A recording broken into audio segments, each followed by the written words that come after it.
Pode iniciar?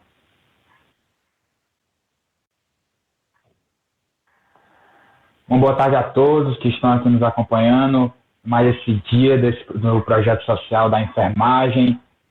Estamos aqui hoje dando continuidade ao projeto que foi iniciado no início da semana. Segunda-feira já começamos com um tema, ontem foi outro tema, e hoje nós damos continuidade, vamos falar a respeito das ISTs. Estou aqui juntamente com a Silvia Helena. Se apresente, Silvia. Olá, boa noite. Meu nome é Silvia Helena, faço parte da turma do terceiro ano da enfermagem. Queremos agradecer a presença do nosso coordenador do curso técnico, Valfrido Farias, da nossa coordenadora de estágio, Renata Martins, do nosso orientador, João Salles, do nosso querido diretor, Rodrigo Baldo de Brito, e também a todos que estão nos acompanhando pelo Facebook da EP Francisca Castro de Mesquita.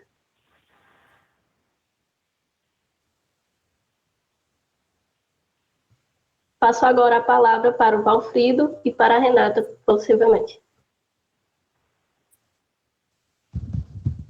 Boa noite, mais um dia de evento, né? O nosso projeto social, ainda bem que está sendo um sucesso, é uma modalidade nova, nós utilizamos a questão das plataformas digitais, mas foi pelo panorama que a gente se encontra em virtude da pandemia.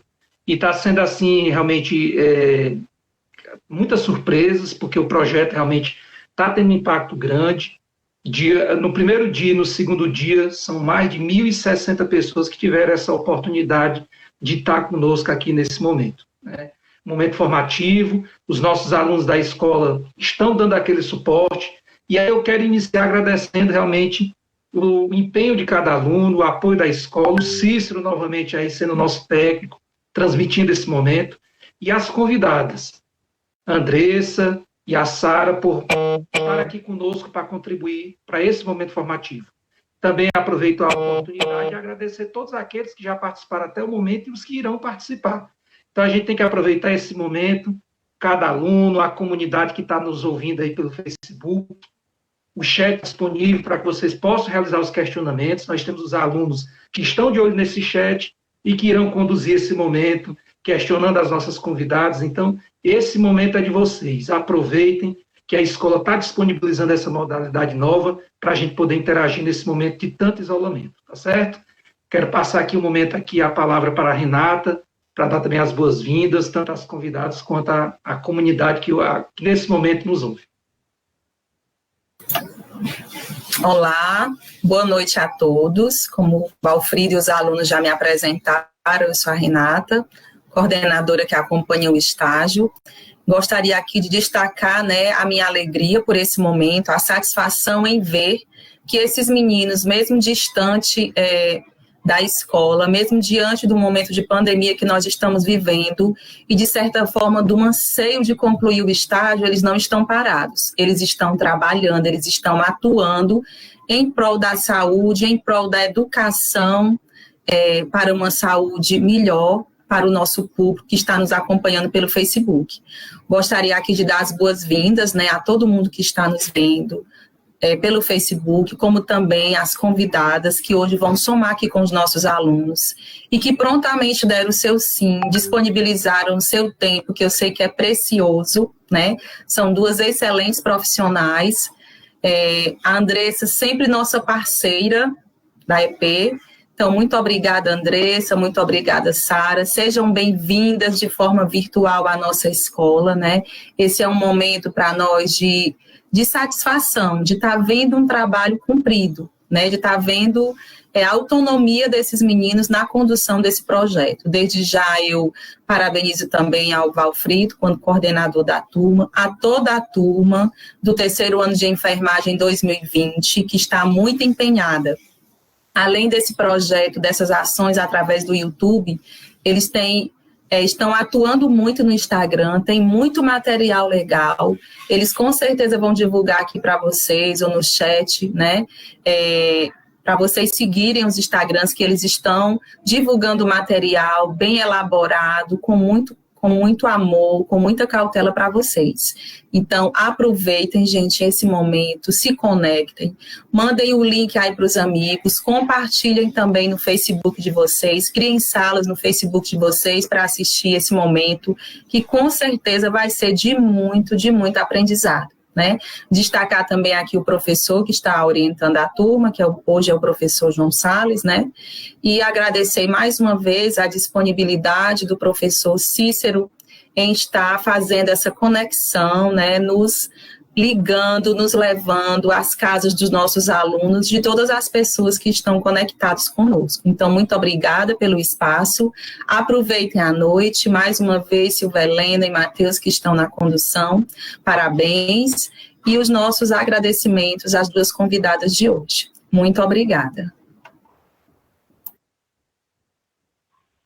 Muito obrigado, Renato e Valfrido, pelas suas palavras. E agora, gente, nós vamos dar continuidade ao nosso projeto que, como eu falei, foi iniciado do início da semana. Eu só vou explicar para vocês como está funcionando esse nosso projeto, que é um projeto bem diferenciado, como o Valfrido bem falou, diferente para a escola e para a comunidade, porque estamos utilizando os meios sociais online, né, como estamos aqui no Facebook, e nós tivemos o intuito de fazer isso com a intenção de abranger o maior número possível de pessoas nessa época de pandemia. Nós estamos trazendo temas bem pertinentes, por assim dizer, tentando trazer um momento de grande conhecimento, tanto para vocês quanto para a gente mesmo, porque a gente aprende na roda de conversa, né? E o tema que vamos tratar hoje vai ser a respeito das principais ISTs acometidas na sociedade e seus danos psicológicos. As ISTs são as infecções sexualmente transmitíveis. A Silvia agora vai dar uma pequena explanação sobre o tema.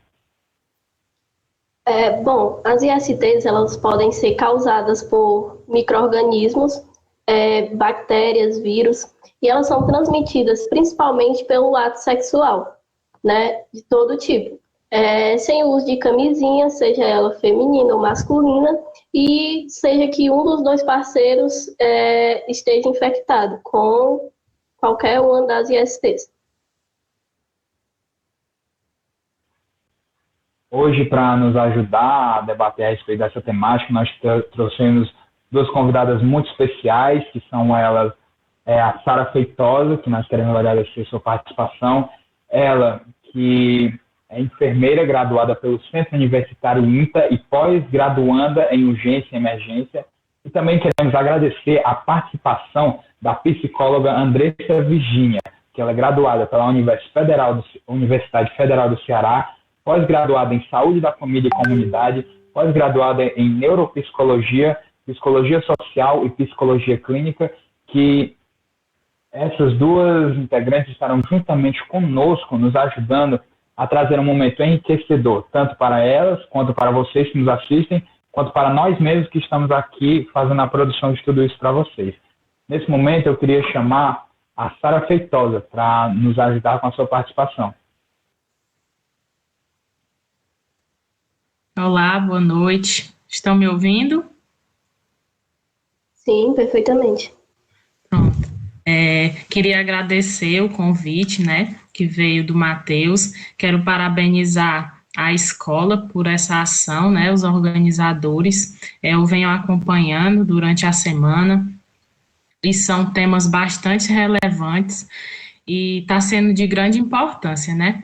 E hoje nós iremos falar sobre as ISTs, né? Principais ISTs acometidas na nossa sociedade e seus danos psicológicos, né? Eu vou dar mais uma breve introdução sobre as ISTs, né? Vou deixar mais o outro lado para a nossa segunda convidada. Então, é sempre importante falar de ISTs, ainda é um tabu muito grande, né, na sociedade, ainda existem diversas dúvidas sobre esse tema, né, e como essas ISTs costumam se manifestar no corpo, né? As ISTs costumam se manifestar no corpo através de feridas, né, nos órgãos genitais, que é o caso da herpes, né, genital, que é umas feridas que causa bolha, depois essa bolha ela tende a explodir, né, e ela solta uma secreçãozinha e vira as feridinhas. Também tem o cancro mole, né, que ele é umas feridinhas também muito dolorosas que tem pus nele. E aí também vem a presença de ínguas, né? E também vou falar também um pouco sobre o nosso comportamento de risco, né? Porque o que mais vem acometendo a nossa sociedade a ter essas infecções sexualmente transmissíveis é esse nosso comportamento de risco que nós temos hoje. Há 10, 20 anos atrás, nós não tínhamos tanta liberdade sexual que nós temos hoje em dia, né? E ainda existe muito essa cultura machista, né? De a mulher ter que provar alguma coisa para o homem, né? Geralmente, o homem tem aquela questão de a mulher ter que não usar camisinha, né? Durante o ato sexual. E isso acaba que vira uma grande forma de transmitir essas ISTs, né?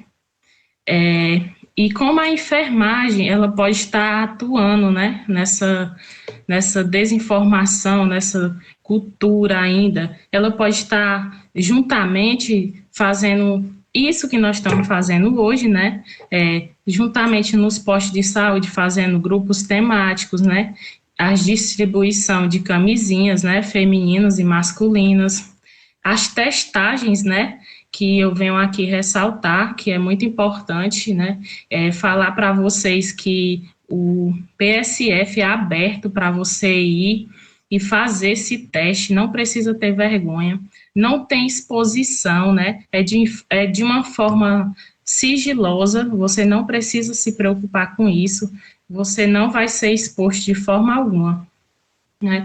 E outra coisa é a importância de não só fazer o tratamento a essa pessoa que foi diagnosticada com a doença, mas também fazer o tratamento com o parceiro, né? Porque aí evita a transmissão, né? Que às vezes o parceiro não é só com aquela pessoa, ou a possível reinfecção, né?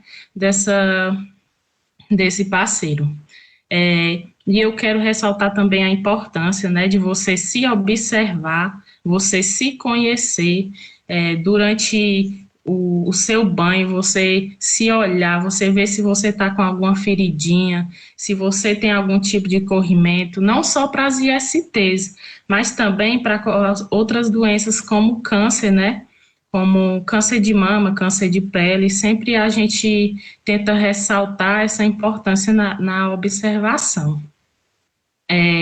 E outra coisa também, muita gente pergunta por que a mudança, né, de DSTs para ISTs. Bom, porque doença quer dizer sinais e sintomas, né? E nem sempre uma infecção vai ter os sinais e sintomas, que é o caso da sífilis, né? A sífilis primária, geralmente, ela aparece com um cancro durozinho na região íntima e ela some com alguns dias, né? Isso não quer dizer que você está livre da infecção, né? Você ainda está com a infecção lá. Então, você não está com sinais e sintomas, que é a doença. Então, acho que vocês estão conseguindo me entender. Você está com a infecção no corpo, mas você não está com sintomas. E aqui eu também gostaria de falar sobre uma novidade agora que nós temos, que está sendo disponibilizado também nas farmácias os testes de HIV, né, que antes não tinha, era mais no nosso Sistema Único de Saúde, mas agora ele também, como o mesmo teste de gravidez, né, ele também está sendo disponibilizado. E eu encerro aqui minha palavra e fico aberta a perguntas.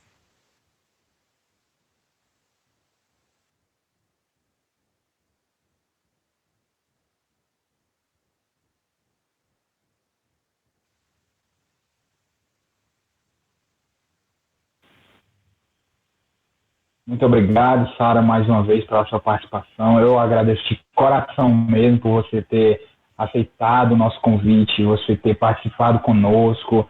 Eu agradeço muito isso a você. E agora nós vamos ter a próxima participante. A Silvia vai chamá-la.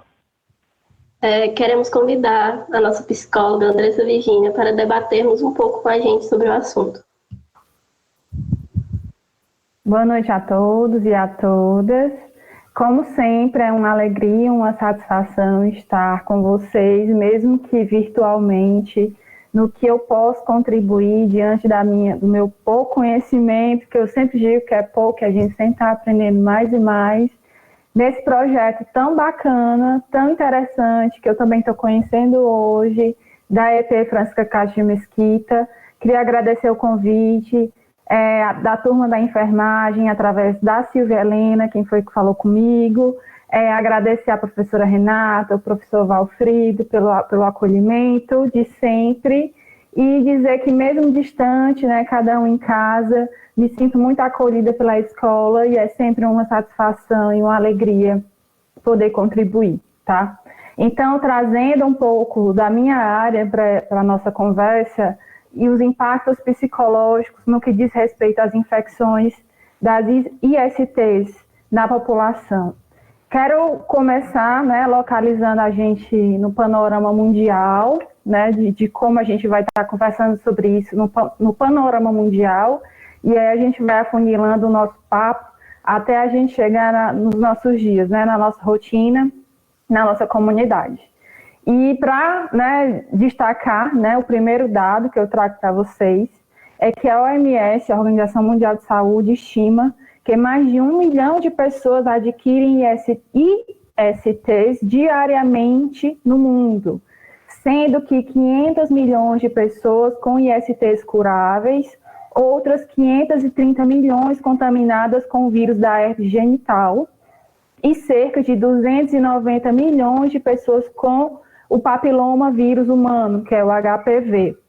E aí, localizar esse número dá uma assustada na gente, quando a gente traz esses dados, né?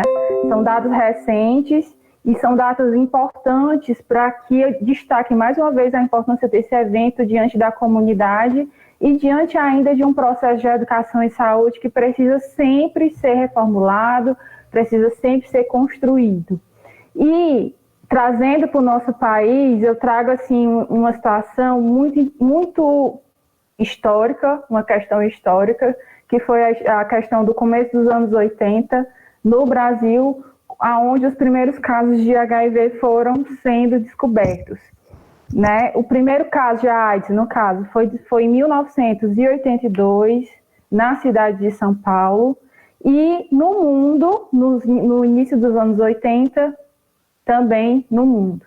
E aí a gente começa também destacando, no caso do HIV/AIDS, que eu elegi como um panorama de exemplo no que diz respeito a ISTs, né? Então eu sempre vou estar puxando pelo HIV/AIDS nesses exemplos, tá? E aí lá em 1982 a gente tinha uma questão muito importante, que esses primeiros casos que apareciam, eles foram sendo casos dentro da comunidade gay, né, em São Paulo. Então, aí a gente já começa a perceber o grande estigma social que esse dado trouxe. Apesar de eu entender que não era para ser desse jeito, né? Não era para discriminar uma população pela IST que apareceu naquela época. A ideia não era essa. Mas, infelizmente, devido à localização dessa população, a gente começou a identificar as pessoas da época, identificarem esse processo como um processo exclusivo dessa comunidade. E aí a gente tem esse primeiro impacto, que é o impacto do estigma social diante de uma comunidade que está em algum tipo de vulnerabilidade. Todo mundo aqui é do terceiro ano, então recentemente vocês tiveram contato com esse conceito, que é o conceito de estigma social, que é um conceito importante que se aplica aqui, né? A prova do Enem trouxe o conceito de estigma social aplicado aos transtornos mentais, mas o mesmo conceito que o autor Erving Goffman trouxe lá para a psicologia social, ele aplica aqui também, no que diz respeito a toda a população, o indivíduo que tem uma marca social discriminatória. Então, tudo isso a gente vai colocar como chama estigma social, beleza? E aí esses dados reforçaram o início desse preconceito, no que diz respeito que pessoas com HIV/AIDS são dessa comunidade. E aí, nessa época, em 1982, essa comunidade começou a ser apontada como a origem do HIV/AIDS, né, especialmente aqui no Brasil. Então, assim, as pessoas chamavam e localizavam eles como câncer, né, gay, e só para a gente poder pensar o quanto de estigma já está carregado nessa expressão. Câncer gay, praga gay, então a gente tem aí, historicamente, já um processo muito complexo de estigma social voltados a essas pessoas. As reações emocionais após o diagnóstico do IST, é muito importante que a gente converse sobre isso também. Quando eu estava na faculdade, no meu primeiro semestre da UFC, eu tive acesso ao COAS, que hoje nem chama mais COAS, hoje é CRIS, se não me engano, né? Mas o COAS, na época, era o Centro de Acompanhamento e Orientação das Pessoas Infectadas por DST, que na época era também DST. Eu não sou tão antiga não, tá, gente? Mas na época a gente chamava ainda de DST. E aí, lá no COAS, né, que eu acredito que o CRIS esteja fazendo esse trabalho mais ou menos parecido do que foi o meu estágio na época da faculdade, a gente tinha uma equipe multiprofissional dentro desse equipamento que acompanhava, né, as pessoas acometidas de ISTs e acompanhava especialmente as pessoas acometidas de HIV/AIDS, e a gente tinha uma equipe multiprofissional que trabalhava tanto, né, na questão dos testes, como na questão principalmente de divulgar o diagnóstico para aquela pessoa. E eu tenho uma lembrança muito forte, poxa, eu estava no primeiro semestre, né, recém-chegada na universidade, assim, tendo esse impacto muito forte de estar na sala do psicólogo, na época, que trabalhava lá, e atender uma pessoa que recebeu o diagnóstico de HIV/AIDS, assim, né, então, realmente a gente tem uma carga emocional voltada para essas pessoas que é muito forte, que isso no meu primeiro semestre da UFC foi em 2009, né? Hoje nós estamos em 2021 e pouca coisa mudou em relação a isso. Então, o impacto do acolhimento, receber uma notícia como essa, de que você tem o vírus HIV, né? E agora, o que eu vou fazer? E agora, como será a minha vida? E agora, eu vou morrer? E agora, a minha família não vai entender? Né? São questionamentos que eu vi quando eu estive compartilhando esse atendimento com o psicólogo do COAS, na época em Sobral. Então, a gente tem esse primeiro passo, que é exatamente quando chega o diagnóstico. Quando chega o diagnóstico, o que vai ser? Né? As reações emocionais que estão em volta disso. Além do diagnóstico, percebe-se que a confirmação da IST produz apreensão de várias intensidades, destacando, e aí eu destaco como pontos emocionais envolvidos, o medo da morte, a transmissão para outras pessoas, o receio do afastamento social e familiar que poderia acontecer, angústia, desespero, baixa autoestima, pensar na condição de que você era uma pessoa saudável e agora você não está mais saudável diante de um diagnóstico positivo, também é uma questão emocional envolvida, principalmente a culpa desse diagnóstico. Quando a gente não passa por um acolhimento bem feito, quando essa pessoa não passa por um acolhimento bem feito, a gente tem a culpabilização muito forte envolvida nesse processo. E aí, falando nisso, a gente tem a repercussão desse diagnóstico. Vamos imaginar que uma família recebeu um diagnóstico, um homem e uma mulher recebeu um diagnóstico de HIV/AIDS. E aí esse diagnóstico foi recebido e tem todas essas questões emocionais envolvidas. Como será a repercussão desse diagnóstico? A gente tem uma condição muito interessante que é importante que eu destaque aqui, que especialmente as mulheres é um grupo que se mostra extremamente vulnerável na repercussão desse diagnóstico. Por quê? A gente sabe que a gente vive numa sociedade majoritariamente, se eu for falar majoritariamente, não é nem isso, vou estar sendo até suave na expressão. É uma sociedade machista. Então, quando a gente tem uma mulher que recebe um diagnóstico de IST positiva, a gente já tem ali um grupo com um estigma social muito forte no que diz respeito à culpa, no que diz respeito à transmissão para outras pessoas, no que diz respeito a uma possível traição, porque se é uma mulher casada ou se tem um relacionamento estável com um parceiro homem, né, a gente tem essa coisa da família nuclear que foi rompida. Como é que você adquiriu esse IST? Como esse resultado é positivo? E para as mulheres isso é muito grande e começa daí, muito provavelmente, um ciclo de violência. Porque tudo isso, as pressões psicológicas aumentam.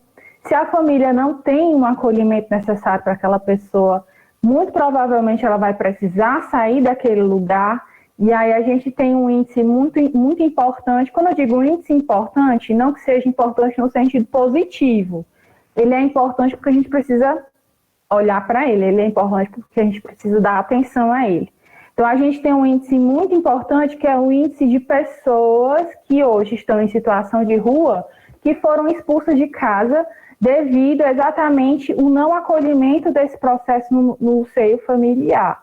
Então, assim, quando a pessoa sai de casa e vira para a situação de rua, é uma pessoa de situação de rua, porque a gente não fala mais morador de rua, né? A gente fala pessoas em situação de rua, a gente tem uma exposição desse sujeito à drogadição, ao uso de substâncias, ao uso de álcool.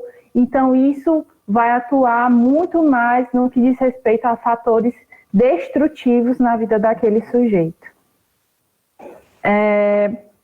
A condição de estar infectada, especialmente, fere a integridade moral de todos os sujeitos. O ato de revelar o diagnóstico à família é traumático em algumas situações, tendo como atitudes discriminatórias e até de rejeição. Todavia, cada núcleo familiar pode vivenciar essa revelação de maneira diferente, como, por exemplo, oferecer nesse processo o acolhimento necessário. E aí, né, as mulheres como esse grupo mais vulnerável que eu destaco aqui na minha fala. Essa nova demanda emocional causa modificações na autoimagem, na percepção de anormalidade. Então, eu trago um outro conceito da sociologia e da psicologia social, que é esse ser anormal, esse ser acometido por essa infecção que torna anormal o nosso olhar. Quantos relatos a gente já deve ter ouvido de pessoas em situação de infecção que tiveram seus pertences individuais isolados? Não, fulano vai comer só nesse prato, só nesse talher, só nesse copo. E aí separa todos os instrumentos daquela pessoa, sabendo que nada se tem a ver o uso de prato, talher, pente, roupa, né, dentro de uma família. Então a gente começa a olhar para esse outro como um outro anormal. E aí que se evidencia ainda mais o estigma, a discriminação e o preconceito diante dessas pessoas. E aí a gente precisa pensar que essas estratégias não administradas no sentido desse processo de anormalidade podem gerar sintomas de depressão que são sintomas significativos, tá?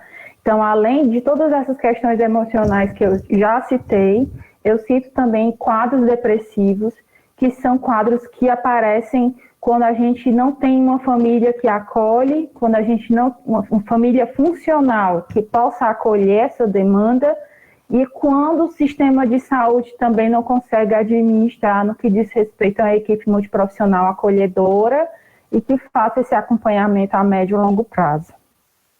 Nesse sentido, finalizando a minha fala, eu quero destacar a importância da educação em saúde, do acolhimento e da escuta qualificada no que diz respeito ao acompanhamento dessas pessoas dentro da rede de saúde. Todos aqui são do terceiro ano e todos muito em breve vão estar trabalhando e atuando dentro do SUS, né? Se Deus quiser, e todo mundo quer. Então, assim, apesar de todo mundo não ser psicólogo, a maioria de vocês são da área de enfermagem, eu digo a vocês que acolhimento e escuta qualificada, nesse processo, todos nós podemos fazer gratuitamente. Então, trabalhem isso, que é o que muita gente chama de a humanização, né? Mas o conceito de humanização, ele é um conceito um pouco que a gente precisa pensar um pouquinho nesse processo, porque como eu vou trabalhar a humanização, né, dentro desse conceito, se eu sou humano e a outra pessoa também é, né? Então fica meio redundante, na minha opinião. Então, acolhimento, escuta qualificada, educação e saúde, que é o que a gente está fazendo aqui hoje. Gente, eu trabalho em clínica e eu tenho que dizer para vocês, educação e saúde, educação sexual, a gente precisa para agora, né? Não é nem para ontem, é para já. Muitas crianças, muitos adolescentes com queixas de não entendimento num processo simples de educação sexual. Então, a gente, além de prevenir fazendo educação, a gente promove saúde também nesse processo. Então, são essas 3 palavras-chave que eu deixo para vocês. No mais, o meu agradecimento à escola, a EP, que é tão querida, meu agradecimento a todos da roda de conversa e deixo aberto para a gente poder discutir e perguntas também para quem quiser fazer. Um abraço. Muito obrigada, Andressa, por contribuir com o nosso momento, tornando assim mais rico de conhecimento. Bom, agora a gente vai para o momento de perguntas. Nós já temos algumas perguntas aqui preparadas para as nossas convidadas. E também você que está assistindo a live, se você quiser fazer alguma pergunta, você pode deixar essa pergunta aí nos comentários, que a nossa equipe vai identificar a sua pergunta e ela vai ser feita. E você também disse, você quer fazer uma pergunta tanto para a Andressa quanto para a Sara. A primeira pergunta que eu tenho aqui é para a enfermeira Sara. Sara, tendo em vista que as ISTs ainda são vistas como tabu por grande parte da sociedade, qual seria a melhor forma de abordar esse assunto? Eu acredito que aqui ela está falando justamente de abordar esse assunto como estamos fazendo aqui, né? Em termos social.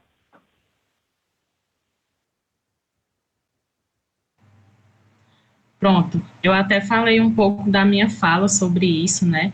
Que nossa porta de entrada, que é o PSF, né, é um grande local para você estar fazendo, tirando esses tabus, né, como eu falei, a gente pode fazer grupo temático, né, sobre o assunto, pode estar reunindo adolescentes, né, para que possam tirar dúvidas com a gente, até mesmo na hora de uma consulta, a gente pode estar fazendo isso.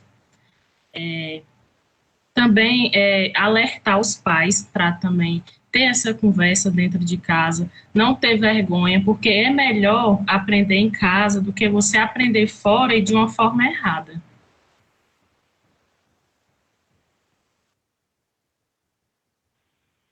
Muito obrigado, Sara, mais uma vez pela sua participação.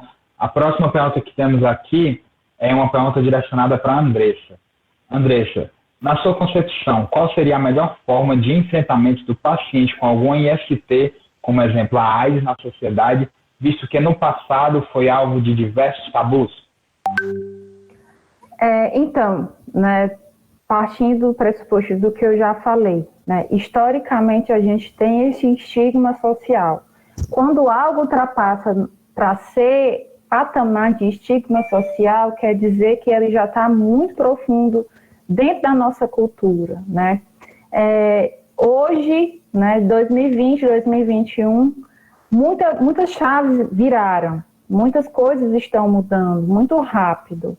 Então, a saúde mental, né, uma pauta que a gente não pode deixar de lado, a saúde mental em todos os níveis, né, para todos os grupos e todas as comunidades. Eu acredito muito que é trabalhando o nosso próprio preconceito, porque se a gente está numa sociedade cristalizada há muito tempo, que culturalmente já faz isso há muito tempo, a gente, sujeito, indivíduo, cada um de nós, temos que, pouco a pouco, quebrando o nosso cristal para poder acolher o outro. Eu não posso acolher o outro se eu não consigo reparar o erro que tem em mim, né? É uma reparação histórica, a gente tem falado muito sobre isso, reparação histórica, né? Tanto na comunidade, no que diz respeito ao racismo, a comunidade negra, a comunidade LGBTQ, né? As pessoas com transtorno mental e as pessoas acometidas de IST. A gente precisa, né, quebrar o nosso preconceito para poder fazer um acolhimento qualificado para o outro.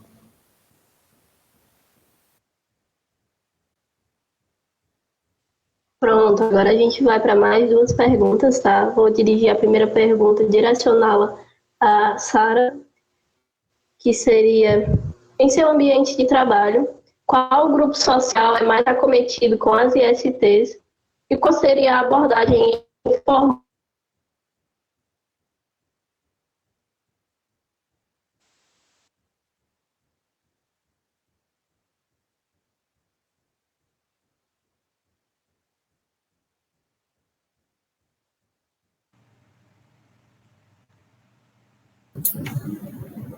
Matheus, você tem a pergunta que a Silvia Helena tem? Acho que a internet dela travou. Pois dê continuidade, por gentileza, meu querido. A pergunta é a seguinte, Sara. Em seu ambiente de trabalho, quais os grupos sociais mais acometidos com as ISTs e qual seria a sua abordagem em informar esses pacientes que adquiriu alguma infecção sexualmente transmissível? Pronto. Geralmente, os públicos-alvos, né, que mais acometem as ISTs são os homossexuais, né? Homens que às vezes têm relação com homens, né?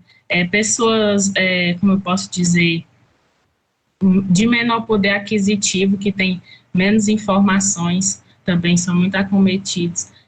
Trabalhadores do sexo também, né? São os principais grupos que são mais acometidos por essa doença. E a forma que nós podemos falar isso para eles, né? Passando confiança, né? A gente faz o teste, repete se necessário, orienta e acompanha esse paciente e explica, né, como vai ser a partir de agora a vida dele. A gente tira todas as dúvidas dele, né? A gente tenta mostrar para ele a melhor maneira dele falar para o parceiro dele ou para a família.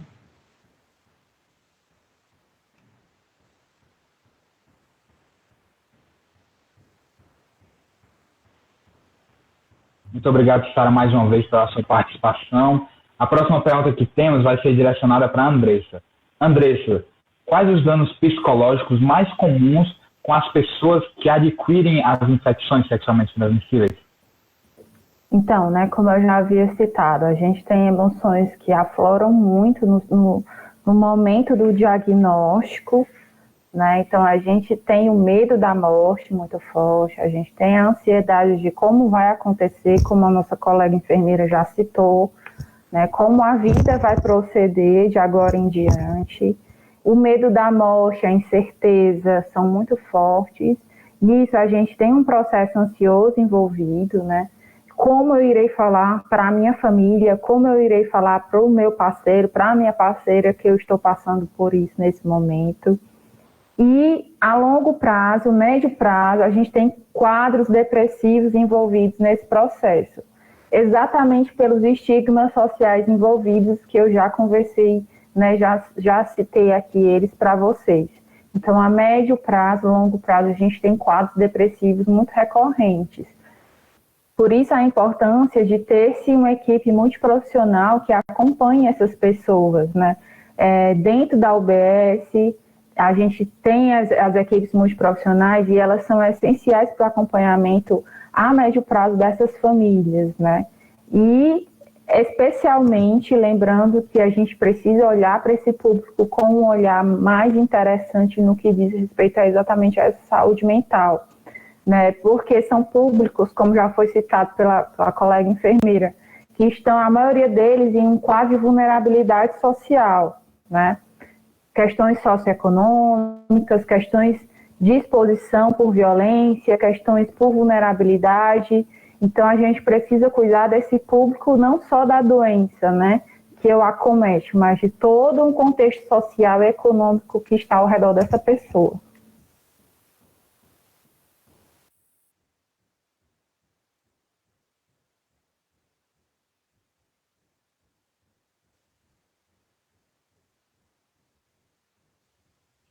Pedindo aqui desculpas pela leve queda na minha internet. Estão me escutando?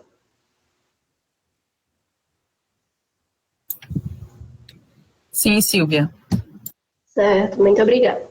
Vou direcionar a minha primeira pergunta para a Sara. Na sua opinião, os preconceitos existentes às ISTs estão relacionados pelo fato de ser transmitido ou ainda é visto como algo inapropriado pela sociedade? Você poderia repetir a pergunta, por favor? Porque cortou, Claro. porque eu não consegui entender. Na sua opinião, os preconceitos existentes às ISTs estão relacionados pelo fato de ser transmitido pelo ato sexual e ainda assim é visto na sociedade como algo impróprio, o ato sexual em si ser algo impróprio.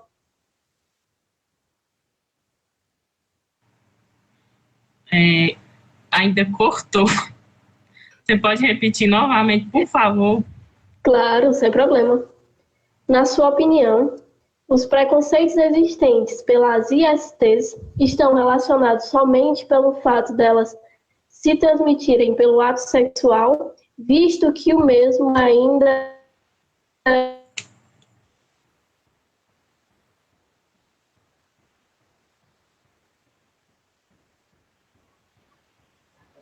Eu vou fazer a pergunta pela Sheila, porque ela está com pequenos problemas na internet. A pergunta para a Sara. Na sua opinião, os preconceitos existentes com relação às ISTs estão relacionados pelo fato de ser transmitido pelo ato sexual, visto que este é tido como algo inapropriado ainda em grande parte na sociedade? Bom, acredito que sim também, né? Mas a maioria do preconceito que existe dentro das ISTs são mais a questão da falta de conhecimento, né? Como a nossa psicóloga falou, a questão daquele preconceito dentro mesmo da família, de porque você tem essa IST, você vai passar para a família, vai haver esse distanciamento, vai haver esse lugar, você vai comer só nesse prato, você vai beber só nesse copo, né? Então, acho que não só por a relação em si, mas também muito pela falta de conhecimento das pessoas.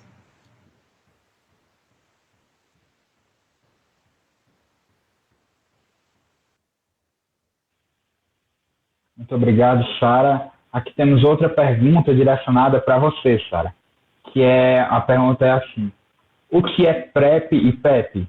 Eu posso usar? Aqui no caso é uma pergunta relacionada ao HIV. Pronto. A PrEP e a PEP, né, são conjuntos de ação utilizados na pré e na pós-exposição ao vírus, né, HIV. A PEP, né, que é o PEP, né, é o uso de medicamentos antirretrovirais. É quando você pode ter tido uma possível infecção pelo HIV, né, ou outras ISTs também.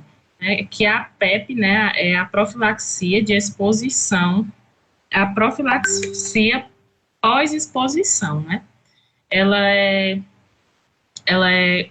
como eu falei, né, utilizado o medicamento antirretroviral. Ela é uma medida de urgência, né? Ela é usada quando você pode ter relação sexual desprotegida, né, sem a camisinha, caso de rompimento também da camisinha, ou abuso sexual, e também para trabalhadores da saúde, né, que tem um risco de ter o acidente ocupacional, né, que é o corte com pérfuros cortantes, né, que se esses pérfuros cortantes tiver algum agente biológico neles, né, como sangue, né, se possível infectado. Ele é uma medida que deve ser usada até 72 horas, né, após a exposição, e a pessoa faz um tratamento de 28 dias. E vale ressaltar aqui, né, tá, que ela não substitui de jeito nenhum o uso da camisinha. É uma medida de urgência. E a PrEP, né, que é a profilaxia pré-exposição, né, ela não é para todo mundo, tem os grupos, né, que são prioritários para utilizar a PrEP, né, que ela é um medicamento que você toma, né, os grupos prioritários são grupos que eles são gays, né, pessoas gays, trabalhadores do sexo. Quando você tem parcerias soro-diferentes, o que é parceria soro-diferente? É quando um dos seus parceiros, né, tem o vírus, né? Homens que também têm relações com homens, né? Então, é uma medida só mais para esse grupo prioritário, né? Que é uma medida já de você se proteger contra a possível infecção.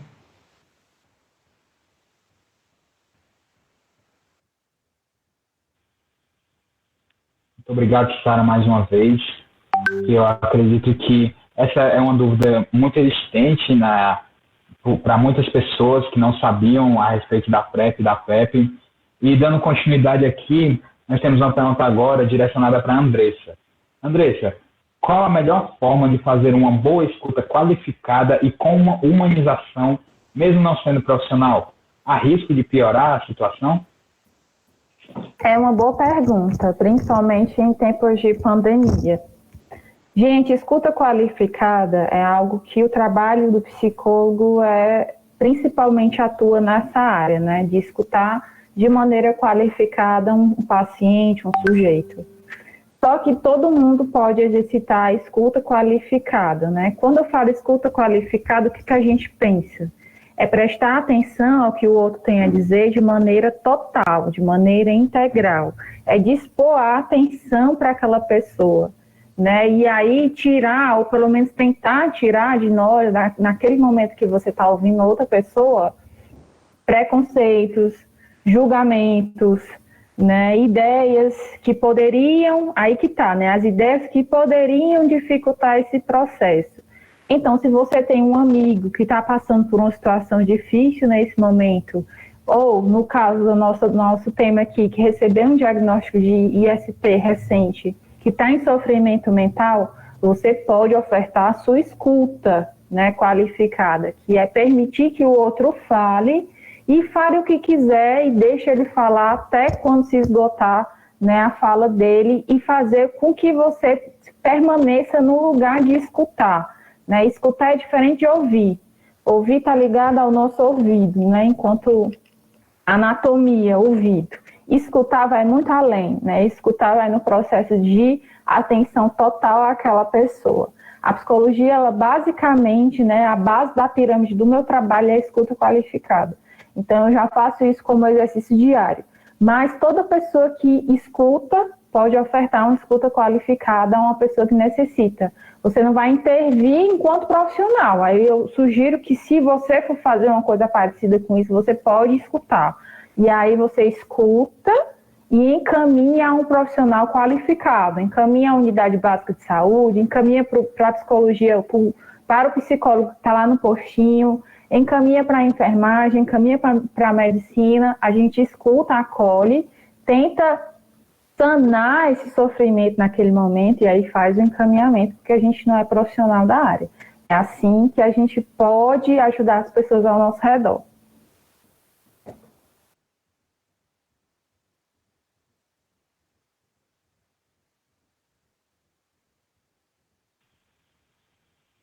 Muito obrigado mais uma vez, a Andressa. Agora, a próxima pergunta temos direcionada para a Sara. Sara, pode-se pegar o HIV através de tatuagens ou piercing?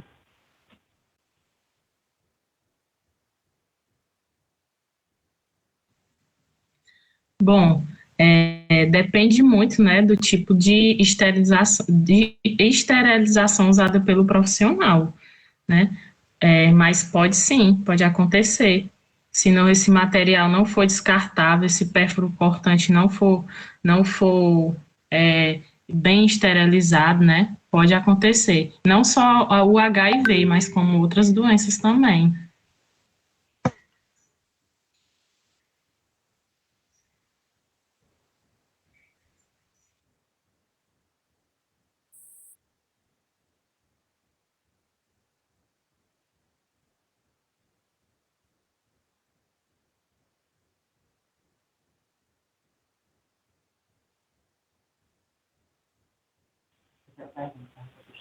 A terceira pergunta é uma pergunta direcionada à nossa psicóloga.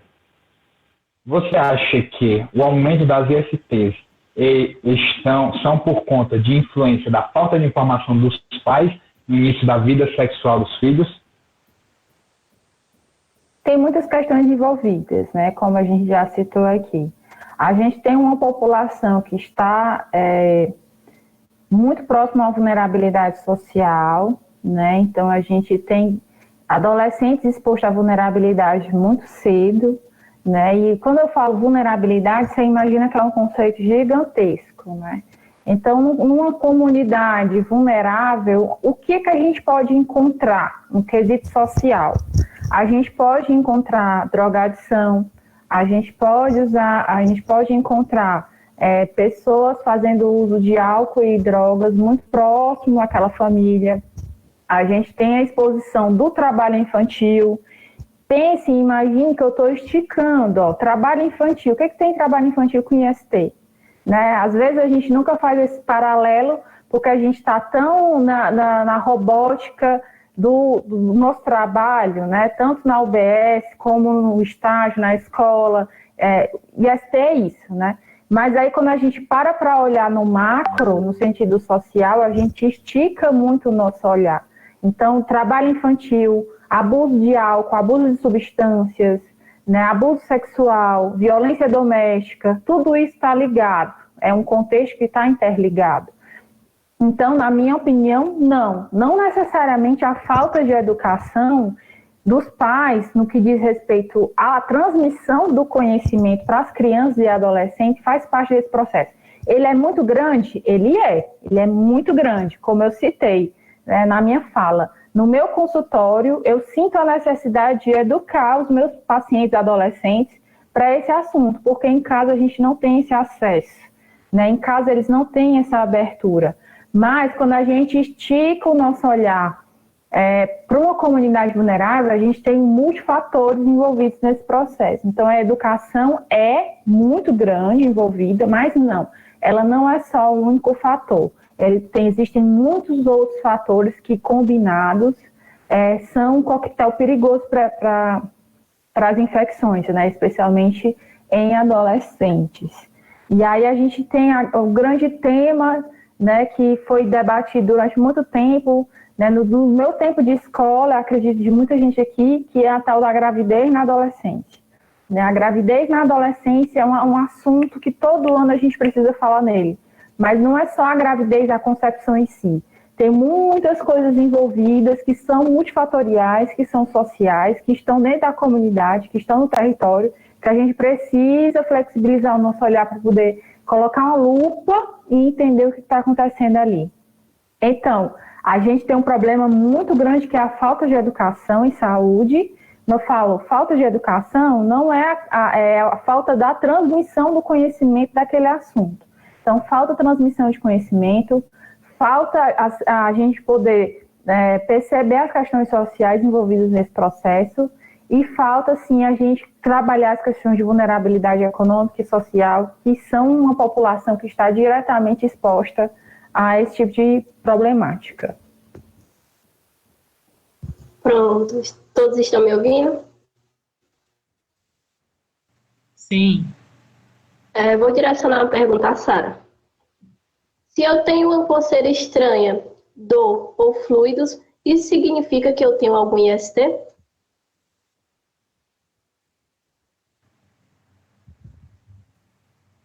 Bom, provavelmente, né? Nem sempre, mas aí é bom você ir numa UBS, conversar com um profissional, né? nem sempre você pode ter um STI. Existe a questão da candidíase, né, que você não precisa ter relação sexual para você adquirir ela. Né? A candidíase, ela é de acordo com o pH da mulher. A mulher pode nunca ter tido relação sexual e ela pode ter uma candidíase, né? Que muita gente acha que para ter ela precisa ter relação sexual, que você pegou de alguém, mas não é assim. Então, nisso a gente precisa fazer uma escuta, né? E uma clínica, né? Que a gente vai ver se esse escorrimento tem cheiro, se ele não tem, que cor é escorrimento, né? E aí a gente pode estar fazendo testes também, exames, para saber direitinho o que é que está acontecendo. Agora a próxima pergunta eu vou direcionar a Andressa. Atualmente, é notória a exclusão social de indivíduos portadores de ISTs como HIV/AIDS, dando em destaque para crianças que são exclusas por seus amigos, muitas vezes por instrução dos próprios genitores, de um grupo de amizade pelo simples fato de serem portadores do vírus. Haja vista que muitos leigos ainda creem que essas infecções são transmissíveis pelo toque ou compartilhamento de objetos, tendo em vista a importância da socialização humana para que o desenvolvimento saudável, quais consequências são acarretadas em virtude desta atitude segregacionista e quais seus reflexos psicológicos no indivíduo.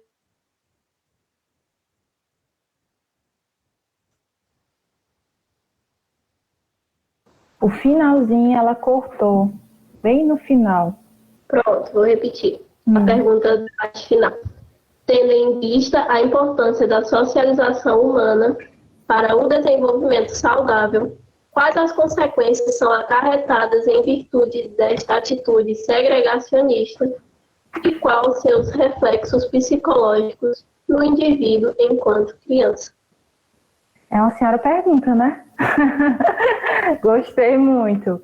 Gente, eu já vinha batendo esse papo, né, ao longo aqui da nossa conversa, para que eu não me torne um pouco repetitiva, né, eu vou reforçar aqui para vocês, né, a gente precisa colocar a lupa do nosso olhar, enlarguecer a lupa do nosso olhar para dentro de uma comunidade. E aí, quando a gente coloca essa lupa, a gente entende que são micro-relações envolvidas nesse processo, né. As crianças é um público, né, que a gente precisa olhar com muito cuidado, né, e a gente sabe que existe, que esse público existe. Esse público passa por esses processos de estigma e discriminação, e eles estão crescendo, né, são pessoas que vão crescer. Então, do nosso olhar para o cuidado e do nosso próprio trabalho interno, do que eu vou fazer quando eu encarar um processo como esse, né? Eu acredito que está todo mundo, né, se perguntando enquanto profissional, né? Enquanto técnico, futuro técnico de enfermagem, como eu posso proceder em relação a isso? Então, por mais que as pessoas não trabalhem com psicologia na sua rotina diária, a gente tem que entender que o profissional de saúde está envolvido dentro do território, assim, até o pescoço. Então, vocês vão encontrar casos como esse, vocês vão encontrar casos de abuso sexual com criança, e a criança está fazendo um acompanhamento medicamentoso, tal qual a enfermeira Sara citou para a gente aqui. Eu digo isso porque eu já vi isso em Heriotaba. Então, a gente encara esses processos, né? São processos difíceis que a gente precisa primeiro trabalhar o que nós entendemos disso, para que a gente consiga passar um melhor acolhimento para o outro. São processos difíceis, são processos que requerem um amadurecimento da nossa parte, no que diz respeito ao pré-julgamento, né, ao preconceito, mas que a gente pode superar quando a gente faz um trabalho com ética, e a nossa contribuição para essas pessoas é oferecer a ética, é oferecer um acolhimento e é oferecer o máximo de nós quando a gente está trabalhando e atendendo esse público. Não sei se eu respondi a pergunta.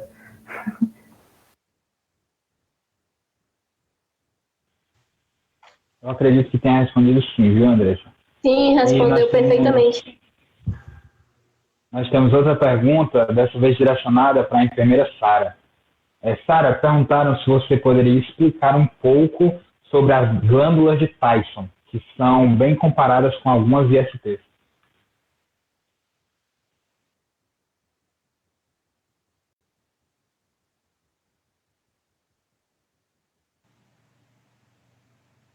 Bom, glândulas de Tyson, eu acredito que seja as ínguas, né, que aparecem em muitos dos casos, né, das ISTs. Geralmente, elas querem dizer que você está com algum tipo de infecção no corpo, né, um tipo de resposta. Ela aparece muito no HIV, né, geralmente as pessoas apresentam, também no cancro mole também ela pode apresentar.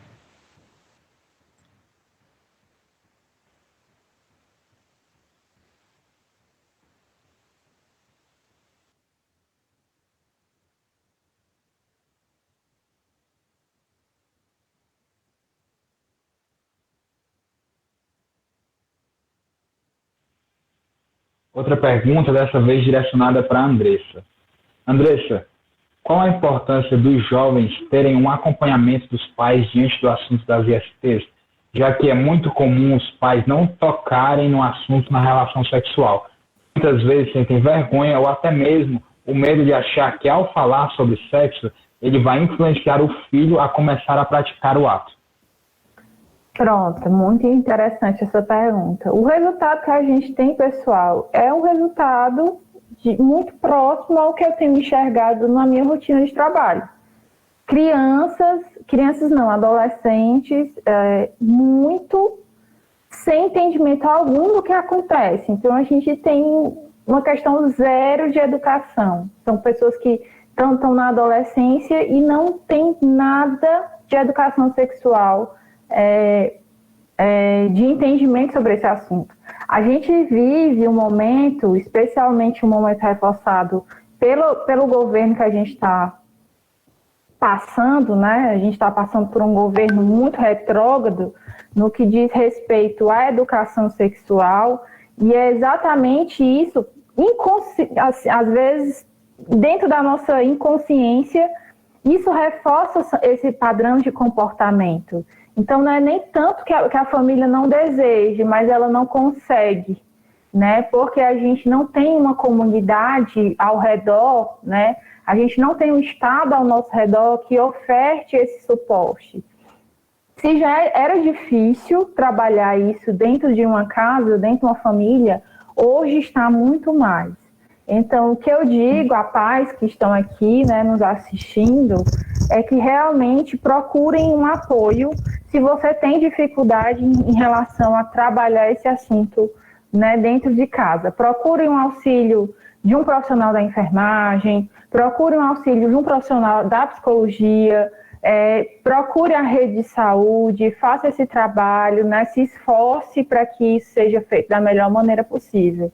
Porque se a gente não trabalha com educação dentro de casa, né, a gente pode estar expondo essa pessoa a riscos muito fortes, né, no futuro. Então, a chave realmente é a educação, e as pessoas elas precisam se esforçar, né, as famílias precisam se esforçar para que isso saia do obscurantismo, para que isso saia da escuridão e venha para a luz. Eu não preciso nem dizer, né, gente, que falar sobre esse assunto não incentiva ninguém a fazer. Né? Se não fosse por isso, uma escola do poste da EP não faria um movimento como esse dentro de um Facebook, dentro da internet, para dezenas de pessoas assistir, né? Dezenas de pessoas assistirem. Então, não, né? Falar sobre isso não incentiva, né? É muito importante que os pais tenham essa educação e passem isso para os seus filhos, porque os filhos, eles tomam como exemplo a educação dos pais, isso é um fato dentro do desenvolvimento. Então, se você tem essa dificuldade, você pai, mãe, que está passando por isso, procure auxílio de um profissional que possa lhe ajudar da melhor maneira.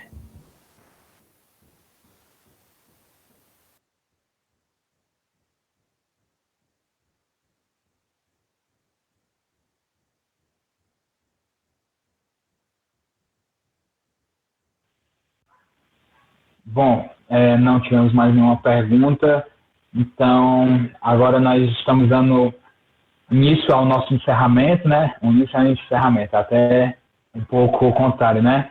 Mas eu queria agradecer muito a participação de vocês duas, tanto da Andressa quanto da Sara. Queria agradecer por terem aceitado o nosso convite, por terem feito desse momento muito enriquecedor. Eu acredito que todos aqui aprendemos bastante sobre o assunto, tiramos nossas dúvidas, tanto nós quanto quem estava na live, quanto eu acredito que até vocês mesmos, na verdade, que eu particularmente eu gostei bastante. Queria agradecer também a todo o núcleo gestor da nossa escola que esteve nos auxiliando. Queria agradecer ao Valfrido, como coordenador do curso.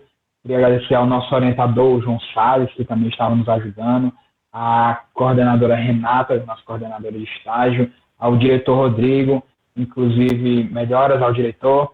E queria agradecer também a todo mundo que acompanhou a gente aqui pela live do Facebook. Eu espero muito que vocês tenham gostado.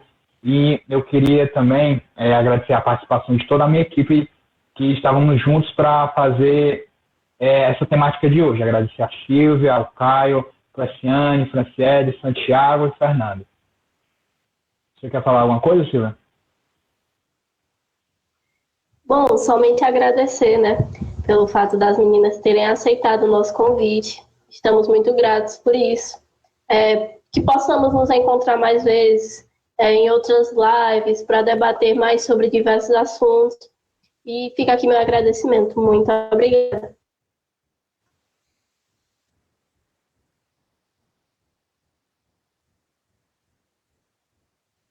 Valfrido, Renata, querem falar mais alguma coisa? Agradecer, né, o apoio desse momento das convidadas, que enriqueceram muito esse momento. É importante a gente estar sempre utilizando os recursos que nós temos para estar conversando realmente com a comunidade. E essa modalidade, ela causa um impacto muito grande, porque consegue chegar, o Andressa e Sara, muito longe. Né? A gente consegue atingir muito mais pessoas do que a gente está dentro do ambiente escolar em si, numa sala. Porque é um material que fica gravado, é um material que a gente compartilha. Então, contribuiu muito para esse momento a participação de vocês. E a gente quer deixar esse espaço por um momento para cada uma poder fazer suas considerações finais. Gente, eu queria agradecer mais uma vez o convite. É sempre uma alegria, é sempre uma felicidade, uma honra poder estar na EP, contribuir, né, com um pouco do meu conhecimento com vocês. Quero dizer que lá no meu Instagram profissional a gente está retomando os assuntos de pandemia no que diz respeito à saúde mental. Então, quem quiser acompanhar esse conteúdo, eu convido a todo mundo, @AndressaVirginiaPC, a poder estar lá. Lá, só mandar mensagem, sempre que eu posso responder, eu respondo a todo mundo. Então, assim, muito provavelmente a gente vai ter uma live falando sobre ansiedade, saúde mental e pandemia, lockdown, já que a gente teve que retornar, né, às nossas atividades no isolamento social mais rígido. Então, fica o meu agradecimento, parabenizo a vocês da enfermagem, parabenizo o núcleo gestor da escola pela iniciativa do projeto e desejo uma boa sorte a todos, que todos fiquem bem, saudáveis em casa, que logo, logo a gente vai poder se encontrar presencialmente e matar a saudade e fazer os abraços que a gente tanto gosta. Muito obrigada e um abraço a cada um.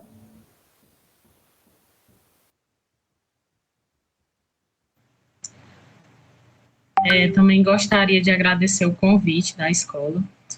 Foi um momento muito enriquecedor estar aqui, né? E eu queria corrigir uma das minhas respostas, né? Que eu não entendi muito bem, foi sobre a glândula de Tyson, né? Eu gostaria de estar corrigindo, né? Ela é uma glândula que está presente normalmente no pênis do homem, tá? Ela não requer nenhum tipo de tratamento, gente. Ela é responsável só pela lubrificação mesmo. Eu não tinha entendido muito bem a pergunta, tá? Então, eu estou me corrigindo aqui, né? Agradeço desde já e qualquer coisa, quem precisar, quiser tirar alguma dúvida depois desse momento também, estou aberta para isso, tá bom? Uma boa noite a todos. Boa noite, eu queria só mais uma vez agradecer, né, a participação da Sara, da Andressa. Foram colocações, conhecimentos, esclarecimentos assim maravilhosos. Eu tenho certeza que quem esteve conosco aprendeu muito. Sempre é bom a gente conversar e esclarecer sobre esses pontos, né? Eu que sou mãe, me alertou para muitas coisas e eu tenho certeza que se alguma mãe que está assistindo aí junto com os meninos também deve ter alertado para algo. Então, mais uma vez, muito obrigada. Obrigada ao Cícero, que também está conosco, dando esse suporte tecnológico. Obrigada ao Valfrido, a equipe que hoje conduziu muito bem, fizeram escolhas profissionais excelentes e amanhã nós estaremos novamente conectados, né, para mais um dia do projeto social da enfermagem das turmas de 2020. Então, muito obrigada a todos pela participação.